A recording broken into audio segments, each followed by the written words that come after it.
Hi అండి, నేను మీ చంద్రకృష్ణ. అందరూ ఎలా ఉన్నారు? బాగున్నారా? ఈరోజు మీకు ప్రెషర్ కుక్కర్ గురించి ఒక చిన్న టిప్ చెప్తున్నానండి. చూడండి, మనం పప్పు ఉడికేటప్పుడు ఇలా ఒక స్పూన్ వేసి ఉడికించుకోవడం వల్ల మనకి పప్పు విజిల్ వచ్చినప్పుడు ఒక్క చుక్క వాటర్ కూడా బయటికి రాకుండా ఉంటుందండి. అలాగే మనకి గ్యాస్ కూడా పాడైపోకుండా ఉంటుంది.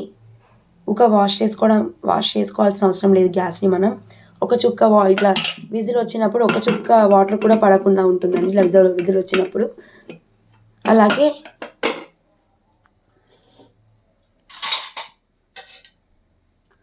ఒక స్పూన్ ఆయిల్ వేయడం వల్ల పప్పు మెత్తగా ఉడుకుతుందండి. అలాగే ఎప్పుడైనా మనం ప్రెషర్ కుక్కర్లో కుక్ చేసుకున్నప్పుడు మినరల్ వాటర్ వేసి కుక్ చేసుకుంటే తొందరగా ఉడికిపోతుందండి. మీరు కూడా ట్రై చేసి చూడండి.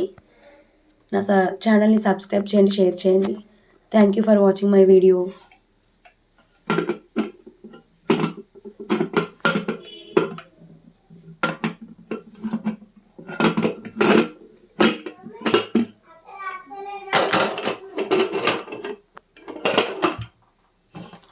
చూడండి, ఇలా పెట్టుకొని మనం కుక్ చేసుకోవాలి పప్పుని.